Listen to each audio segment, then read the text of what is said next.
पूरा देश इस वक्त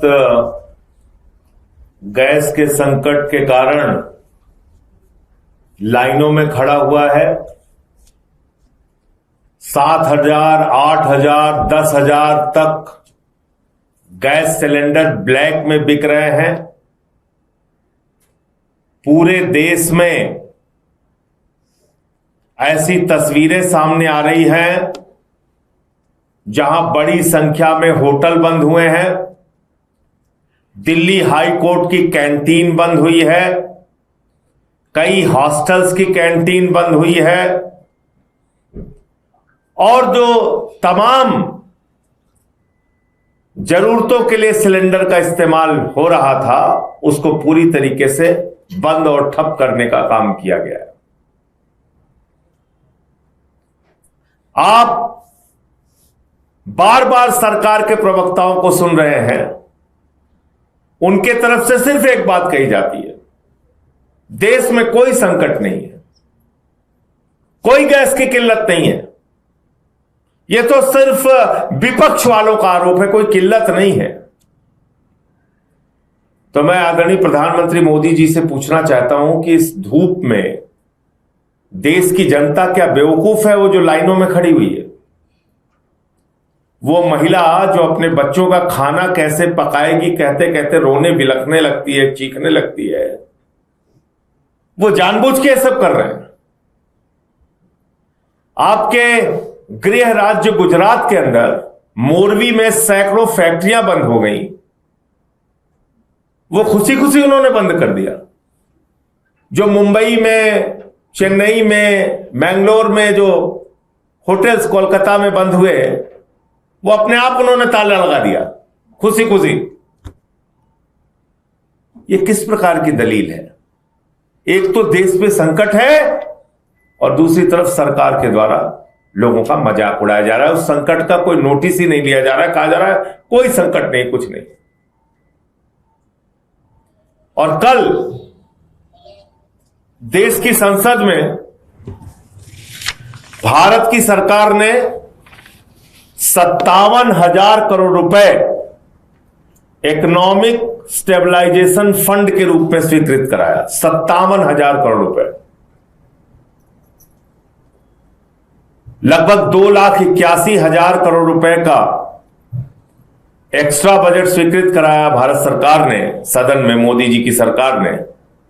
और इसमें से 57,000 करोड़ रुपए जो मौजूदा परिस्थितियां हैं, जो युद्ध की स्थितियां हैं, उसको देखते हुए कि जो तमाम संकटों का सामना हम लोगों को करना पड़ेगा, उसके लिए 57,000 करोड़ रुपए की सदन की मंजूरी दी। अब मेरा सवाल यह है कि पिछले 2-3 दिन से एक झूठा प्रचार भारतीय जनता पार्टी के द्वारा, उनके चमचों के द्वारा, उनके समर्थित मीडिया के द्वारा किया जा रहा है कि हार्मोज का समुद्री मार्ग खुल गया है। देखिए देखिए मोदी जी ने कितना बड़ा कमाल कर दिया। अब तो हार्मोज का समुद्री मार्ग खुल गया। अब देखिए कितनी कूटनीतिक सफलता उन्होंने प्राप्त कर ली। अब कोई दिक्कत नहीं हो रही, जहाज हमारे आ रहे हैं। कल सदन में चर्चा हो रही थी, वहां भी यही बात कही गई। मैं पूछना चाहता हूं, अगर जहाज आ रहे हैं तो संकट क्यों है? नंबर 1। और क्या यह सही नहीं कि सिर्फ 2 जहाज आए, उसके बाद 22 जहाज अभी भी आपके फंसे हुए हैं? आपकी वार्ता ने अंतिम रूप नहीं लिया अब तक। तो प्रधानमंत्री जी, संकट के समय में झूठ बोलना कृपा करके बंद कीजिए। आपकी पार्टी का नाम ही भारतीय झूठा पार्टी है, लेकिन ऐसे संकट के समय में झूठ बोल के देश की जनता को और संकट में मत डालिए। और कल देश की संसद में यह कहा गया कि यह संकट आया हुआ है। नहीं साहब, यह संकट लाया गया है। हमने जानबूझकर संकट अपने ऊपर लाई है और इसके लिए कोई अगर जिम्मेदार है तो प्रधानमंत्री नरेंद्र मोदी जी जिम्मेदार है। प्रधानमंत्री को क्या जरूरत थी युद्ध से 2 दिन पहले इजराइल की यात्रा करने की? ईरान से आपके अच्छे गहरे रिश्ते थे, आपको क्या जरूरत थी उनसे झगड़ा करने की? और उस इजराइल के चक्कर में, अमेरिका के चक्कर में, जो अमेरिका हर दिन ट्रंप आपको अपमानित करता है, उसके चक्कर में आपने अपने परंपरागत मित्र से संबंध खराब कर लिया, उससे रिश्ते खराब कर लिए, और आज आपको हार्मोज के समुद्री मार्ग से अपने जहाज निकालने के लिए जद्दोजहद करनी पड़ रही है। मैं एक एक करके बताता हूं। प्रधानमंत्री इजराइल की यात्रा पे गए, उसके बाद 2 दिन के बाद अमेरिका और इजराइल ने हमला कर दिया। वहां के सुप्रीम लीडर खामेनेई की हत्या हो गई। प्रधानमंत्री ने शोक संवेदना के एक शब्द नहीं बोले। प्रधानमंत्री उसके बाद 8 देशों के प्रमुखों से बातचीत करते हैं, ईरान के राष्ट्रपति से बातचीत नहीं करते। प्रधानमंत्री और विदेश मंत्री अमेरिका और इजराइल का गुणगान करते रहते हैं। समय बीतता जाता है, 12-13 दिन हो जाते हैं। इस बीच प्रधानमंत्री जी ने अपने दोस्त अडानी से कहा, यही आपदा है, यही अवसर है, देश गैस के संकट में है, आप 3 गुना ज्यादा दाम में गैस बेचिए। वो 3 गुना ज्यादा दाम में गैस बेच रहा है। और उसके बाद की घटनाओं पर भी प्रधानमंत्री खामोश रहे। 160 स्कूली बच्चियां मार दी जाती हैं, प्रधानमंत्री खामोश। हमारे मेहमान के रूप में आए हुए ईरानी नौसेना के जहाज को वापसी में उड़ा दिया जाता है अमेरिका के द्वारा। 100 से अधिक नौसैनिक ईरानी मारे जाते हैं, हमारे मेहमान मारे जाते हैं, प्रधानमंत्री खामोश, कुछ नहीं बोलते। क्योंकि उनको लग रहा था ट्रंप और इजराइल तो इतनी महाशक्तियां हैं, वो तो ईरान को बिल्कुल मिटा देंगे, फिर हम भी उनके साथ खड़े होकर नाचेंगे। मेडल पहन के नाचा ही था उन्होंने। लेकिन ऐसा हुआ नहीं। युद्ध लंबा खिंच गया, देश संकट में आ गया, और तब प्रधानमंत्री ने ईरान के राष्ट्रपति से बातचीत की। मैं पूछना चाहता हूं कि आप जानबूझ के देश को संकट में क्यों डालते हैं? आपकी क्या विदेश नीति है? हर चीज में आप पहले समस्या पैदा करते हैं, उसके बाद उस समस्या का रोना रोते हैं, फिर उसी के नाम पे वोट मांगना चाहते हैं। देखो देखो हमारे साथ तो ये हो गया, देखो देखो हमारे साथ तो विपक्ष खड़ा नहीं हो रहा है। ये तो पहले दिन से हम लोग कह रहे थे ना कि राष्ट्रपति से बात करो। आपने 13 दिन का विलंब क्यों किया? जब दुनिया के 50 देश बातचीत कर चुके, तब आपने बात क्यों किया? पहले बातचीत क्यों नहीं किया आपने? लेकिन आपने बात नहीं की उस ईरान के साथ जिसके लिए आदरणीय प्रधानमंत्री नरेंद्र मोदी जी ने खुद ने ईरान की यात्रा के दौरान कहा था, ईरान और भारत की दोस्ती, ईरान और भारत की दोस्ती इतिहास से भी ज्यादा पुरानी है। जिस खामेनेई को 7वीं शताब्दी की कुरान की पांडुलिपि भेंट की थी प्रधानमंत्री नरेंद्र मोदी जी ने, जिस ईरान के राष्ट्रपति की हेलीकॉप्टर दुर्घटना में मृत्यु होने पर प्रधानमंत्री जी ने राष्ट्रीय शोक घोषित किया था 2024 में, यही नरेंद्र मोदी जी। जिस ईरान के राष्ट्रपति की मौत पर देश की संसद में शोक प्रस्ताव पारित किया था, उस ईरान से बात करने में 13 दिन का विलंब आपने क्यों किया? यह गैस का संकट देश में क्यों पैदा किया? क्या आपकी मंशा अडानी को फायदा पहुंचाने की थी, या आप एप्स्टीन फाइल के गहरे दबाव में हैं प्रधानमंत्री जी, जिसके कारण से ट्रंप और इजराइल की हर बात आपको माननी पड़ रही? देश आपसे जानना चाहता है, हम लोग आपसे जानना चाहते हैं, आखिर क्या है ऐसा एप्स्टीन फाइल में जो आप इजराइल और अमेरिका के इतने दबाव में हैं? 90 लाख की आबादी वाला देश इजराइल, वो आपको 2 दिन बुला के एक फर्जी मेडल पहना के आपके देश को उसने संकट में डाल दिया। ट्रंप ने आपको संकट में डाल दिया। और कितना दबाव है, मैं आज आंकड़ों के सहित आपको बताना चाहता हूं। जो तेल और गैस हम ईरान से खरीदते थे 2019 तक, याद रखिएगा 2019 तक हम ईरान से अपने जरूरत का तेल खरीदते थे और ईरान हमको रुपए में तेल देता था और गैस खरीदते थे।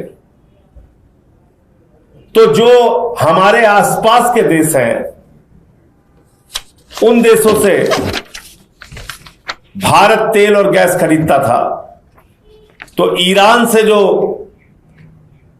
तेल गैस खरीदता था 2019 तक, उसके ट्रांसपोर्टेशन का जो खर्चा था, जहाज के आने का जो खर्च था, अमेरिका से तेल और गैस का जहाज आने में 8 गुना ज्यादा खर्च होता है। ईरान से तेल और गैस आने में, रूस से तेल और गैस आने में जो खर्च जहाज के ऊपर होता है भारत सरकार का, वो अमेरिका से आने में 8 गुना ज्यादा खर्च होता है। नंबर 1, जो भाजपाई आपसे कहते हैं ना, जो मीडिया के उनके समर्थक मोदी जी के कहते हैं जहां से हमें सस्ता मिलेगा वहां से लेंगे, तो ये इसकी कहानी ये है, देश के लोगों को जानना चाहिए गैस आपको क्यों महंगी मिल रही है, ये कहानी सुनिए आप। तो खाड़ी देशों से जो आप तेल और गैस खरीदते हैं, उसकी तुलना में जब आप अमेरिका से खरीदते हैं तो 8 गुना ज्यादा उसका भाड़ा पड़ता है, महंगा 8 गुना ज्यादा। नंबर 1। अब समय पे आ जाइए। ईरान से भारत का जो जहाज आता है उसको लगता है 4 से 7 दिन, रूस से लगता है 18 दिन, अमेरिका से लगता है 30 से 40 दिन। अब आप कल्पना कीजिए, एक जहाज को आने में 4 से 7 दिन लगता है ईरान से, एक को अमेरिका से आने में 30 से 40 दिन लगता है, और वेनेजुला से आने में 40 से 50 दिन लगता है। और इनकी दूरी कितनी है, जो आपको और सरल भाषा में मैं समझा दूं तो समझ में आ जाएगा। भारत से ईरान की दूरी है 2,500 से 3,000 किलोमीटर, रूस की दूरी है 4,300 से 4,300 से 4,800 किलोमीटर, अमेरिका की दूरी है 12,000 से 12,500 किलोमीटर, और वेनेजुला की दूरी है 14,500 से 15,000 किलोमीटर। तो दूरी भी देखिए कितनी ज्यादा है। ईरान से जब आप गैस खरीदते थे, तेल खरीदते थे, तो ईरान आपको 60 दिन की उधारी देता था, 60 से 90 दिन की उधारी देता था ईरान। रूस से जब आप तेल खरीदते हैं तो अमेरिका की तुलना में रूस का तेल $13 प्रति बैरल सस्ता पड़ता है। जो लोग बार बार आपसे कहते हैं बीजेपी वाले कि जहां से सस्ता मिलेगा वहां से खरीदेंगे, मैं आज उनसे सवाल पूछ रहा हूं, उनके देशभक्ति पर सवाल उठा रहा हूं। अगर आप सच्चे भारत माता के देशभक्त हैं, आप बताइए कि देश की जनता को जानबूझ के मोदी जी आप महंगाई में क्यों डाल रहे हैं? अमेरिका के दबाव में जबरन इतनी दूरी से 12,500 किलोमीटर से आप तेल और गैस क्यों खरीद रहे हैं? बताइए देश को, आप क्या दबाव है ऊपर आपके ऊपर? इतना महंगा तेल और गैस खरीद के देश को महंगाई की आग में झोंक रहे हैं आप। दूसरी बात, अभी तो एक बात तो स्पष्ट हो गई कि भारत सरकार को अगर वास्तव में अभी भी इस समस्या से निपटना है तो यह देखना चाहिए हमें सस्ता तेल कहां से मिलेगा, नंबर 1। सस्ती गैस कहां से मिलेगी, नंबर 2। कहां से जल्दी भारत में तेल और गैस आ पाएगी, नंबर 3। ये 3 चीजें देखनी है आपको। चीन का जहाज हार्मोज के समुद्री मार्ग से आ रहा है, ईरान उसको नहीं रोक रहा है। रूस का जहाज हार्मोज के समुद्री मार्ग से आ रहा है, ईरान उसको नहीं रोक रहा है। लेकिन क्योंकि आप अमेरिका और इजराइल के पक्ष में खड़े हो गए, उनकी चमचागिरी में लग गए, इसलिए आपके जहाज रोके जा रहे हैं। मोदी जी, आपको यह पता था भारत की जरूरतों का 60% कच्चा तेल उसी हार्मोज के समुद्री मार्ग से आता है जिस पे ईरान का कब्जा है। भारत की जरूरतों का 50% गैस उसी समुद्री मार्ग से आती थी जहां पर ईरान का कब्जा है। ये आपको पता था मोदी जी, बावजूद इसके ईरान से झगड़ा करके अपनी शत्रुता करके आपने ईरान को अपना दुश्मन बनाया जानबूझकर, और एक अमेरिका और इजराइल के झगड़े में जबरदस्ती जाके तू कौन मैं खामखा आप कूद पड़े, और खामियाजा पूरे देश की जनता को भुगतना पड़ता है। तो देश के लोगों, आप ये जान लेना कि ये समस्या लाई हुई समस्या है, मोदी जी के द्वारा आई हुई समस्या नहीं है, मोदी के द्वारा लाई हुई समस्या है। एक बात तो ये स्पष्ट करना चाहता हूं, और दूसरा अभी भी सुझाव देना चाहता हूं, देश को सस्ता तेल मिले, जल्दी तेल मिले, और उसको कोई प्रतिबंध ना झेलना पड़े, देश को राहत मिले, इसके लिए आप रूस से तेल खरीदिए। रूस तो आपको $13 सस्ता तेल देता है, वहां से जल्दी भारत में तेल और गैस भी आ जाएगा। आप ईरान से खरीदिए, 2019 तक तो आप खरीदते ही थे, तो ईरान से खरीदिए तेल और गैस। ईरान अपना जहाज तो नहीं उड़ाएगा ना, उसी से खरीद लीजिए। रूस का जहाज नहीं उड़ाएगा, उससे खरीदिए, ईरान से खरीदिए अपना तेल और गैस। तो इसलिए इस समय देश को आगे रखिए, अपने अहंकार को आगे मत रखिए, अपने पूंजीपति दोस्तों के फायदे को आगे मत रखिए। और वास्तव में जो ट्रंप कह रहा था, अगर वो बात सही है कि मोदी जानता है मैं उसका कैरियर खत्म कर सकता हूं, अगर वास्तव में ये बात सही है तो कृपा करके अपने पद से इस्तीफा दे दीजिए नरेंद्र मोदी जी, देश को संकट में मत डालिए। ये आपसे कहना था। एक अंतिम बात कह के अपनी बात खत्म करूंगा।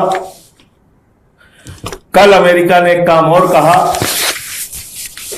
वहां के डिपार्टमेंट ऑफ, एक वहां पे USCIRF एक डिपार्टमेंट है यूनाइटेड स्टेट्स का, उसने कहा रॉ के ऊपर प्रतिबंध लगना चाहिए और RSS के ऊपर प्रतिबंध लगना चाहिए।